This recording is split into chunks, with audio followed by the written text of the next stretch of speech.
네, 환영합니다.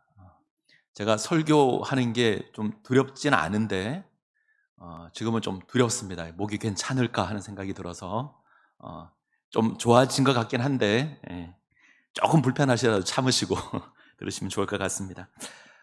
오늘은 느부갓네살 왕 꿈 이야기를 좀 살펴보려고 합니다. 자, 그림을 한번 볼까요? 그림을 보면서 보죠. 다니엘이 느부갓네살 왕이 꾼 꿈에 대해서 이야기를 하고 이제 그 꿈에 대해서 해몽하는 것이 오늘 본문의 내용입니다.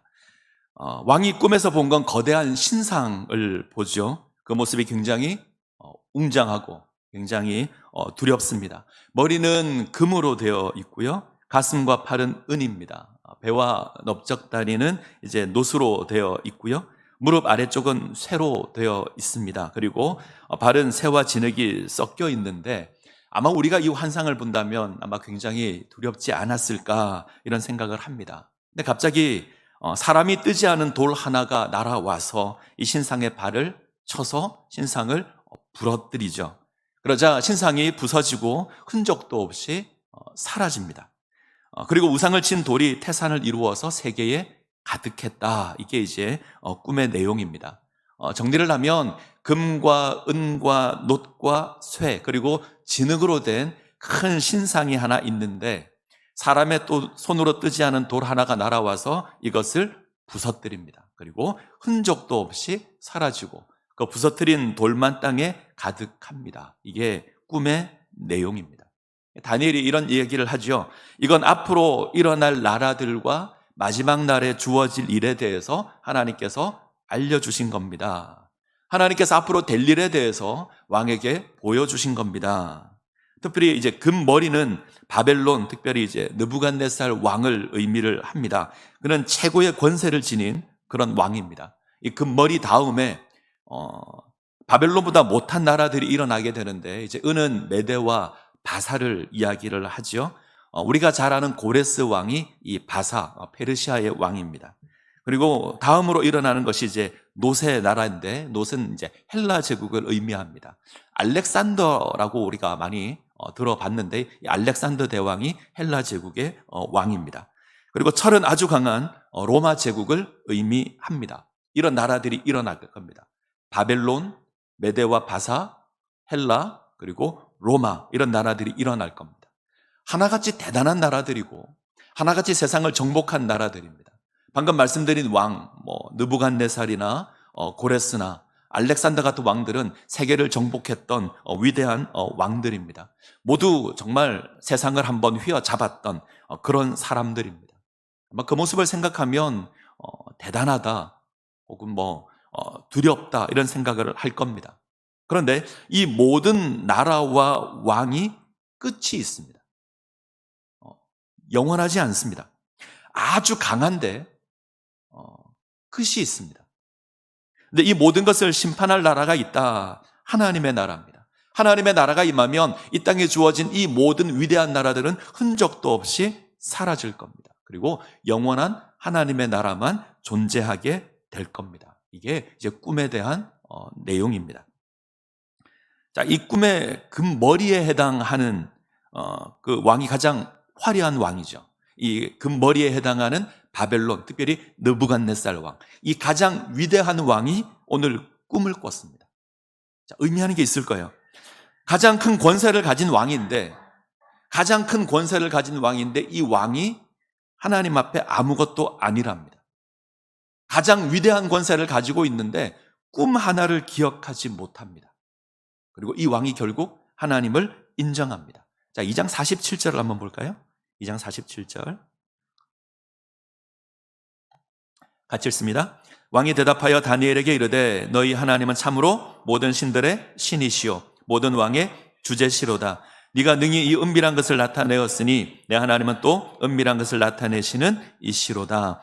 왕이 다니엘에게 엎드려서 절을 합니다. 정확하게 하면 여호와 하나님께 절을 한 거죠. 그리고 하나님을 고백합니다. 하나님은 모든 신들의 신이다. 모든 왕들의 주제시다.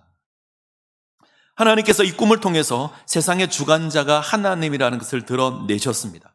지금 세상을 통치하는 건 바벨론의 왕이지만, 이 느부갓네살 왕이지만 그 역시 하나님의 통치 아래 있다는 겁니다.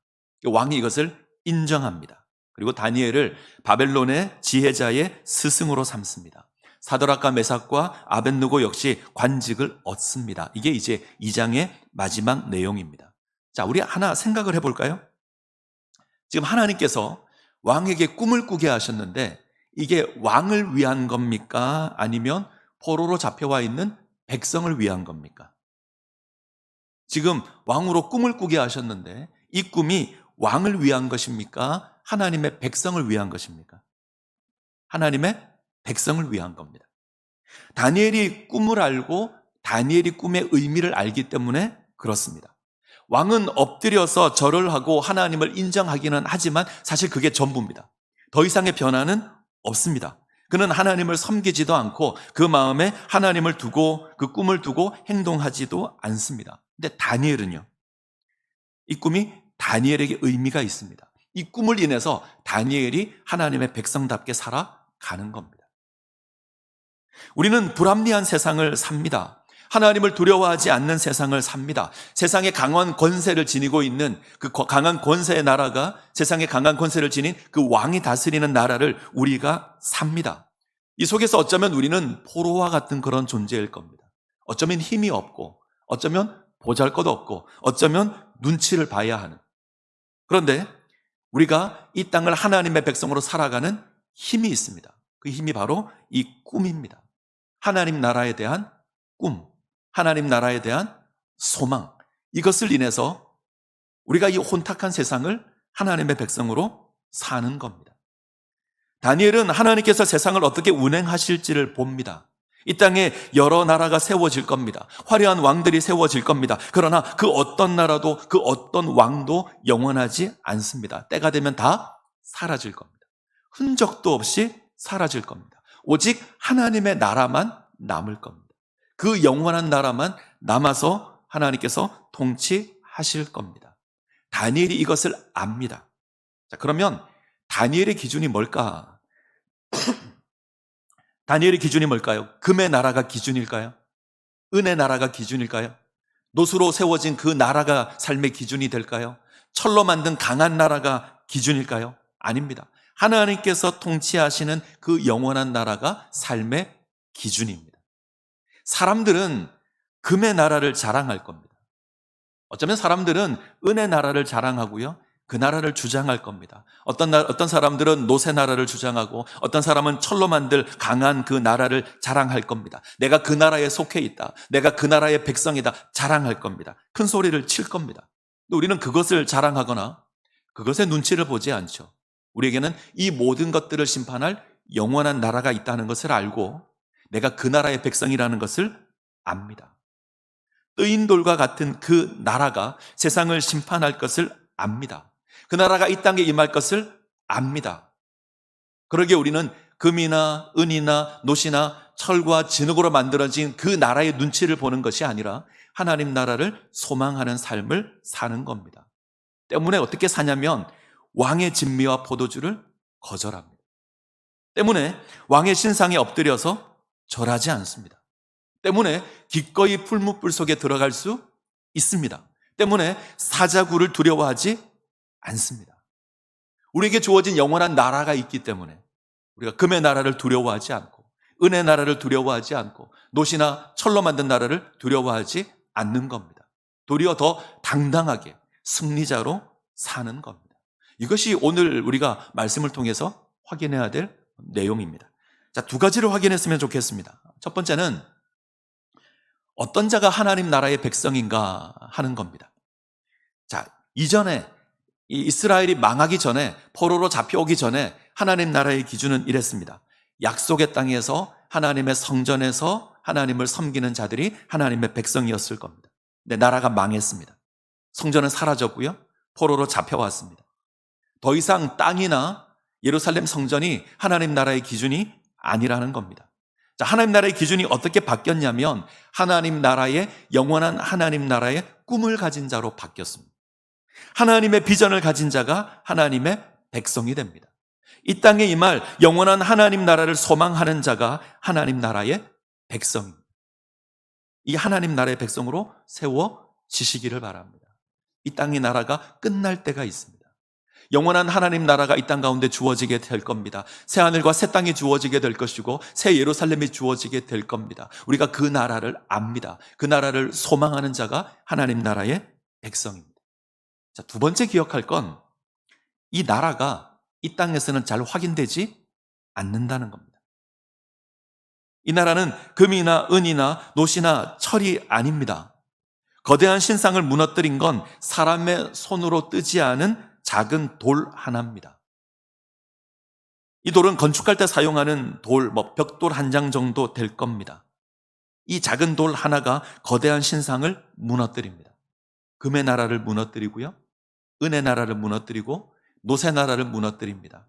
철의 나라와 철과 진흙으로 된 나라를 무너뜨립니다. 이 작은 돌이 거대한 신상을 무너뜨리고요, 결국은 이 작은 돌이 온 땅에 가득하게 될 겁니다. 자, 금이 있습니다. 은이 있고요, 노시 있고 철이 있습니다. 그 옆에 돌 하나 있습니다. 사람들이 이것들이 나란히 있으면 뭘 선택할까요? 아마 사람들은 금을 선택할 겁니다. 그건 당연한 것 겁니다. 적어도 사람마다 기준은 다르겠지만 적어도 돌은 아닐 겁니다. 하찮은 돌보다는 금이나 은이나 노시나 철이 훨씬 더 좋아 보입니다. 하나님 나라는 눈에 잘 보이지도 않지만 잘 확인되지도 않습니다. 사람들이 그 가치를 잘 알 수도 없는 나라입니다. 하나님 나라가 그렇게 시작할 겁니다. 하나님 나라의 시작은 작은 돌 하나로 시작할 겁니다. 작고 초라하고 잘 확인되지 않고 사람들이 잘 깨닫지 못하는 그런 나라로 시작될 겁니다. 베들레헴 작은 말 구유에서 시작하는 나라입니다. 보잘것없는 나사렛에서 시작이 될 겁니다. 작고 초라하고 숨겨져 있고 그래서 확인도 잘 되지 않는, 그런데 그 나라가 마침내 세상을 심판할 겁니다. 그 나라가 온 땅 가운데 가득하게 될 것이고요, 그 나라가 영원한 나라로 세워지게 될 겁니다. 예수님의 비유 가운데 누룩 비유와 겨자씨 비유가 있습니다. 이 두 비유의 핵심은 이 땅에 임한 하나님 나라가 잘 확인되지 않는다는 겁니다. 이 서말 가루 속에 여인이 누룩을 섞었습니다. 눈에 보이지 않죠? 이것을 섞은 여인만 알 겁니다. 그러나 결국은 반죽을 부풀게 할 것이고요, 아주 거대한 모습으로 변할 겁니다. 겨자씨 비유는 더욱더 선명합니다. 농부가, 마태복음 기준입니다, 농부가 밭에 겨자씨 하나를 심었습니다. 이스라엘 사람들이 가장 작은 것을 이야기할 때 말하는 것이 겨자씨입니다. 여러분들이 가지고 있는 펜으로 점 하나 톡 찍으면 그게 겨자씨만한 사이즈입니다. 근데 이걸 밭에 하나를 심었습니다. 누가 알죠? 심은 농부 말고는 아무도 모를 겁니다. 그 밭에 겨자씨가 심겨져 있다는 거 아무도 모를 겁니다. 그런데 이 겨자씨가 때가 되면 싹이 나고요, 자라게 되고요, 새가 와서 깃들일 만한 나무가 됩니다. 자, 중요한 건 지금입니다. 지금 그 나라가 잘 안 보입니다. 지금 그 나라가 잘 확인이 안 됩니다. 사람들은 그 나라를 보지 못합니다. 그래서 모릅니다. 그 나라가 와 있는지 모르니까 이 사람들은 금을 찾고 은을 찾고 노를 찾고 철을 찾고, 그런데 그 나라를 보는 사람들이 있습니다. 하나님 나라 백성들이 봅니다. 다니엘이 보고요, 사드락과 메삭과 아벳느고가 봅니다. 우리가 봅니다. 하나님의 나라가 이 땅에 와 있는 걸 우리는 봅니다. 그것이 숨겨져 있고 잘 확인되지 않고 사람 손으로 뜨지 않은 작은 돌 하나에 불과하지만 우리는 그것을 봅니다. 보면 어떤 삶을 살아야 되죠? 밭에 감추인 보화 비유가 이것을 이야기합니다. 잘 보이지 않고 숨겨져 있지만 이것을 본 사람은 가지고 있는 모든 것을 팔아서 그것을 삽니다. 그럴 만한 가치가 있습니다. 세상을 심판할 나라이고 영원한 나라이기에 내가 가지고 있는 모든 것으로 파는 겁니다. 사는 겁니다. 오늘 왕이 꾼 꿈에 따르면 이런 거죠. 금을 팔고 은을 팔고 놋을 팔고 철을 팔아서 그 나라를 사는 겁니다. 이게 세상 사람들 눈에는 정말 미련하게 보일 겁니다. 그죠? 금을 팔아서 보이지 않는 밭을 사니까, 보이지 않는 그 나라를 사니까, 떠인돌 하나를 사니까요. 그건 정말 미련한 거잖아요. 다른 사람이 볼 때는 정말 어리석은 거잖아요. 그러나 그 나라가 무엇인지 아는 사람에게는 그게 정상입니다. 그게 맞는 겁니다. 우리는 그 나라를 본 사람들입니다. 그 영원한 하나님 나라를 확인한 자들이 우리들입니다. 맞습니까? 우리는 그 나라를 본 사람들입니다. 다니엘서는 하나님 나라를 확인한 사람들이 이 세상을 살아가는 이야기입니다. 하나님이 없다 말하는 세상에서 그 나라를 확인한 사람들이 어떻게 살아가는가, 어떻게 살아가는 것이 하나님 백성의 삶인가, 이것을 이야기하는 게 다니엘서입니다. 다니엘과 사드락과 메삭과 아벳노고는 하나님 나라를 바라보는 것만으로 그들은 구별된 삶을 살았습니다. 이제 왕의 꿈을 통해서 그 나라를 알잖아요. 그 영원한 나라가 있다는 것을 압니다. 그 나라를 소망합니다. 그것을 소망하는 것만 가지고도 이들은 왕의 진미를 거절할 수 있고요. 그 나라를 바라보는 것만으로 신상에 절하지 않습니다. 그 나라를 소망하는 것만으로 사자굴을 두려워하지 않습니다. 자, 잘 보시죠. 이들은 그 나라를 누린 자가 아닙니다. 지금은 신상이 세워져 있는 때잖아요. 이들이 살았던 때는 그 머리에 해당하는 그 시대잖아요. 단지 이들은 그 나라가 있다는 것만 압니다. 하나님께서 나중에 때가 되면 그 나라를 이룰 것이라는 것을 압니다. 딱 아는 상태에서 이 삶을 삽니다. 우리는요? 우리는 예수 그리스도로 말미암아 이 나라에 들어와 있는 자들입니다. 뜨인돌에 해당하는 그 예수 그리스도로 말미암아 하나님 나라가 시작되었고 우리가 그 시작된 나라에 포함되어 있습니다. 다니엘과 사드락과 메삭과 아벳노고는 바라보는 자였고 우리는 그 나라에 포함되어 있는 자들입니다. 신상을 생각해 보시죠. 이 꿈의 이야기를 생각해 보시죠. 우리는 어디쯤에 와 있을까요? 뜨인돌이 예수님이면 어디쯤 왔을까요? 뜨인들이 날아오는 중일까요? 뜨인동이 발을 쳐서 신상을 무너뜨리고 있는 중일까요? 잘 모르겠지만 우리는 뜨인돌 예수 그리스도로 말미암아 시작된 하나님 나라의 백성입니다. 다니엘과 사드락과 메삭과 아벳노고보다 훨씬 더 많은 것을 누리는 자들이 우리들입니다. 우리는 그 나라를 경험한 자들이고 그 나라가 어떠한 자들인지 누리고 있는 자들이고 그것의 완성을 바라보고 있는 자가 우리들입니다. 자, 그렇다면 우리는 사드락과 메삭과 아벳누고와 다니엘보다 나아야죠. 그죠? 누가 더 대단한 사람들이죠? 다니엘과 사드락과 메삭과 아벳누고보다 그것을 보고 경험하고 있는 우리가 훨씬 더 대단한 사람들이에요. 이들은 바라보는 자였고 우리는 누리는 자잖아요. 아직 잘 모르겠다. 저희 동네 동대문이 있습니다. 그죠? 동대문의 이름이 뭐죠? 흥인지문. 우리는 알죠? 지방 사는 사람들에게 동대문의 이름이 뭐야? 그럼 뭐라 그럴까요? 동대문. 이들은 흥인지문 안 그럽니다. 왜요? 이들은 동대문이 있다는 것을 알지 단지 들었을 뿐이지 직접 보지 않고 그냥 그것이 있다는 것만 압니다. 우리나라의 많은 사람들은 남대문의 이름이 숭례문이라는 걸 잘 모릅니다. 그냥 남대문이 있다고 생각합니다. 근데 우리는요, 봤잖아요. 흥인지문이라는 거 우리는 알잖아요. 숭례문이라는 거 우리는 봤잖아요. 그냥 들은 것과 보고 누리는 것은 다른 겁니다. 있다는 것을 아는 것과 보고 경험하는 건 차원이 다른 겁니다. 직접 보고 직접 경험하는 게 훨씬 더 수준이 높습니다. 단순히 그것이 있다더라, 그것이 주어질 거라더라, 이것만 바라보고 사는 것하고 직접 내가 그것을 경험하고 사는 건 그건 차원이 다른 겁니다. 우리는 하나님 나라를 누리는 자들이고 그 나라에 포함되어 있는 자들입니다. 그저 바라보기만 하는 자들이 아니라는 겁니다. 자, 그러면 바라보기만 한 다니엘과 사드락과 메삭과 아벳노고가 이렇게 멋진 삶을 살아갔다면 우리는 더 멋진 삶을 살아야죠. 더 믿음의 삶을 살아야죠. 바벨론이라고 하는 이방의 나라를 살아가지만 하나님 나라의 백성으로 살아갔던 그들처럼 우리도 이 세상을 살아가지만 더 멋있는, 더 확실한 그런 하나님 백성의 삶을 살아야 합니다. 요동하시면 안 됩니다. 우리가 지니고 있는 그 영원한 하나님 나라의 삶을 정말 멋지게 살아가셔야 합니다. 왕의 진미를 거절하고 신상을 두려워해서 절하지 않고 풀무불을 두려워하지 않고 사자굴을 두려워하지 않는 삶을 살아가야 합니다. 자, 오늘 본문을 읽다가 유독 반복되는 단어가 하나 있더라고요. 은밀하다.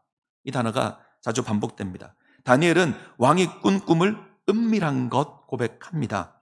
은밀한 것은 숨겨져 있고 드러나지 않은 겁니다. 근데 이걸 드러내는 분이 있는데 하나님께서 드러내십니다.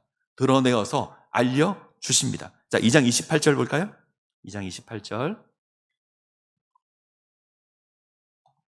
같이 읽습니다. 오직 은밀한 것을 나타내실 이는 하늘에 계신 하나님이시라. 그가 너무 왕의 꿈 곧 왕이 침상에서 머릿속으로 받은 환상은 이러하니이다. 은밀한 것을 나타내시는 이는 하늘에 계신 하나님이십니다. 이 하나님도 은밀한 가운데 계시는 하나님이시죠. 숨겨져 있으며 잘 드러나지 않으시는 분입니다. 근데 우리는 이 은밀한 하나님이 계시다는 걸 압니다. 그리고 우리는 이 은밀한 하나님을 통해서 은밀한 하나님의 놀라운 계획들을 아는 자들입니다. 그러기에 아는 자로 살으셔야 합니다. 바라보지 못하고 모르는 자와 알고 바라보는 자는 다른 겁니다. 우리는 알고 그것을 누리는 자입니다. 모르는 자와는 다른 삶을 사는 겁니다. 그 삶을 살아가시기를 바랍니다. 승리하는 삶을 살아가시기를 바랍니다. 자, 놀라운 비밀이 하나 있는데 우리가 은밀한 중에 계신 하나님을 찾으면 은밀한 것을 깨닫게 될 겁니다. 우리가 은밀하신 하나님을 찾으면 은밀하게 감추인 것을 알게 하실 겁니다. 근데 그 방법이 뭐냐면 그 방법이 기도입니다. 다니엘서는 이게 강조되어 있습니다. 자, 마태복음 6장 6절을 볼까요? 자막을 보죠. 같이 읽습니다. 너는 기도할 때에 내 골방에 들어가 문을 닫고 은밀한 중에 계신 내 아버지께 기도하라. 은밀한 중에 보시는 내 아버지께서 갚으시리라. 은밀한 중에 계신 그 하나님 앞에 나아가는 방법은 기도입니다. 우리가 기도하면 은밀하신 하나님께서 보여주시는 놀라운 역사들을 경험하게 될 겁니다. 이 땅에 주어진 은밀한 역사를 깨닫고 경험하기 위해서 우리는 기도해야 합니다. 기도가 우리의 능력입니다. 다니엘과 세 친구는 왕의 진미를 먹지 않도록 뜻을 정합니다. 이것을 위해서 기도합니다. 왕의 꿈을 해몽하기 위해서 다니엘은 기도합니다. 세 친구에게 기도 부탁을 합니다. 사자굴을 앞두고 다니엘은 기도합니다. 7장 이후를 보시면 여러 가지 환상들이 나오는데 다니엘은 환상을 깨닫기 위해서 기도합니다. 다니엘서에는 기도 이야기가 가득합니다. 기도를 통해서 하나님의 백성으로 살아가기를 다짐하고, 기도를 통해서 하나님의 도움을 간구하고, 기도를 통해서 하나님의 꿈을 보고, 기도를 통해서 하나님의 환상을 확인합니다. 기도를 통해서 하나님을 알지 못하는 세상에서 하나님의 백성으로 살아가는 힘을 얻습니다. 이게 다니엘서의 이야기입니다. 우리도 동일할 겁니다. 하나님 나라를 누리고 있고 그 나라에 포함된 우리도 그 나라의 삶을 온전하게 살고 그 나라의 완성을 위해서 살아가는 우리의 삶의 비결은 기도입니다. 기도하셔야 합니다. 그래야 우리가 온전하게 될 겁니다. 자, 예레미야 33장 2절 3절 보죠. 자, 같이 읽습니다. 이를 행하시는 여호와, 그것을 만들어 성취하시는 여호와, 그의 이름을 여호와라 하는 이가 이같이 이르시도다. 너는 내게 부르짖으라. 내가 내게 응답하겠고 내가 알지 못하는 크고 은밀한 일을 네게 보이리라. 우리 하나님 일을 행하시는 하나님이십니다. 역사를 성취하시는 하나님이십니다. 그 하나님께서 말씀하십니다. 너는 내게 부르짖으라. 내가 네게 응답하겠고 네가 알지 못하는 은밀한 일을, 크고 은밀한 일을 네게 보이리라. 우리가 기도하면요, 하나님께서 보이실 겁니다. 우리가 기도하면 이 나라를 살게 하실 겁니다. 우리가 기도하면 우리가 승리하는 삶을 살아가게 될 겁니다. 이 모습 가운데 세워지시기를 간절히 소원합니다. 같이 찬양하겠습니다.